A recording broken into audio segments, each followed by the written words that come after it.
Hello, I'm Marky Dragon, and got another news story here for you. Guild Wars has recently made the news. Guild Wars, as reported by Warcry and Play No Evil, has made some changes to a page about their real money trading policies.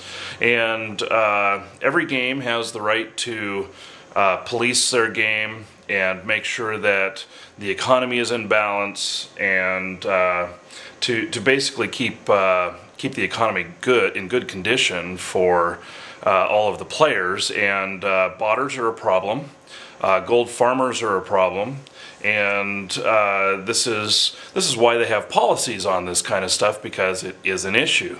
Well, one of the things that Guild Wars recently did was to post up about their policies and about how they're dealing with people who are buying and selling of currency. One of the things that they talk about is that they are banning somewhere around 5,000 accounts per week, and that's a pretty incredible number. That maybe it's because it's free to play that it's a pretty high number.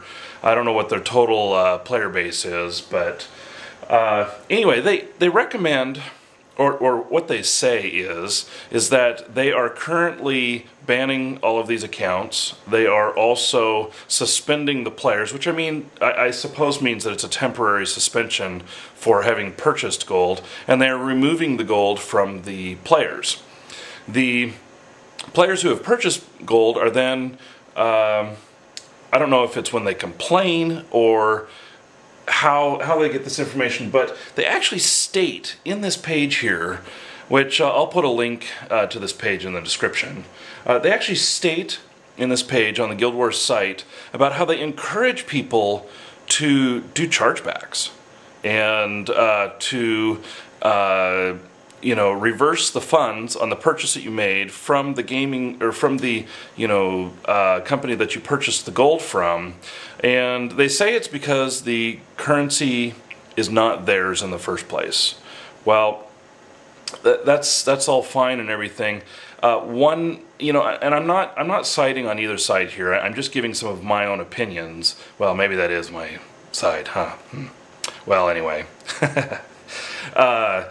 They state that they own the currency. ArenaNet, Guild Wars, owns the currency. And so these resellers do not have the right to sell it. Well, okay. So I agree on some of this with that.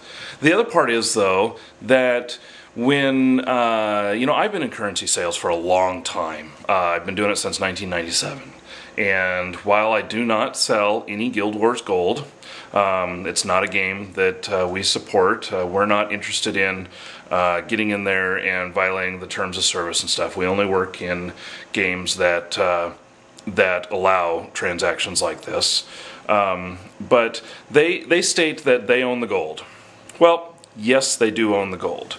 But they make it sound like it's a criminal action to sell the gold, and I'm sure that they view it that way. It's their intellectual property, and they're probably pretty torqued out of shape that other people are selling it.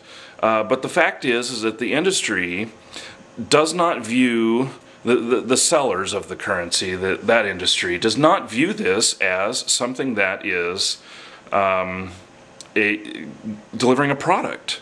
It's a service, and for a service, you don't have much ground to stand on, and that's why in like car payment stuff, whenever we process manual payments, we don't do this so much now because we have a lot of automated systems, but in the past we used to always require everyone when using PayPal to select the service, and because we're providing a service of acquiring the gold for you, or it's delivery, it's holding, it's warehousing it, and everything, and it's not a commodity. So anyway, that just kind of struck me a little bit wrong, and I'm sure they have a different opinion, but that's my opinion.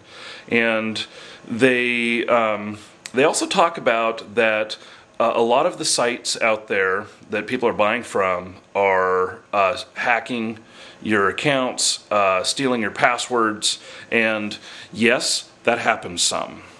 No, that is not the industry standard. There is a big difference between what Steve of Play No Evil calls gold farmers and gold frauders.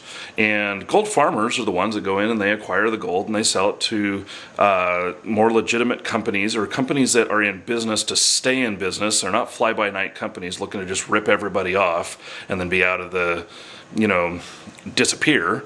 They are actual companies that are in it for the long term, kind of like Marky Dragon's in it for the long term, and so it's really different. They kind of put them all in one, and that may be just a scare tactic to keep you from purchasing stuff. And I don't encourage you to violate the terms of service of the game, especially if you value your account, because they will take action against you.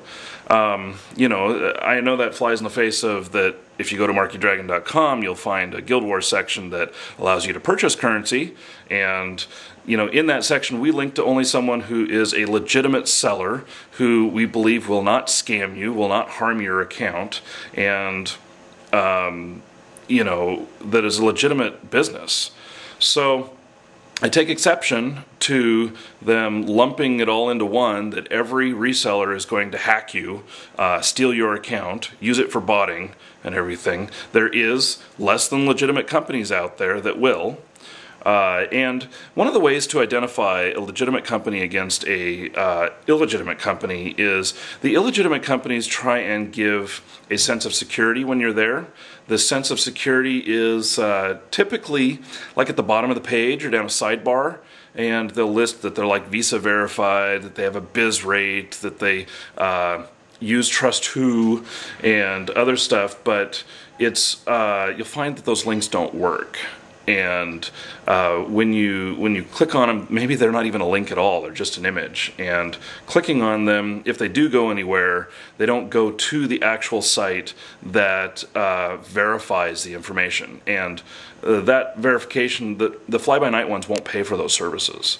So the more legitimate ones will have those kind of security seals and verified seals, and they will go back to their information that shows that they are a legitimate seller.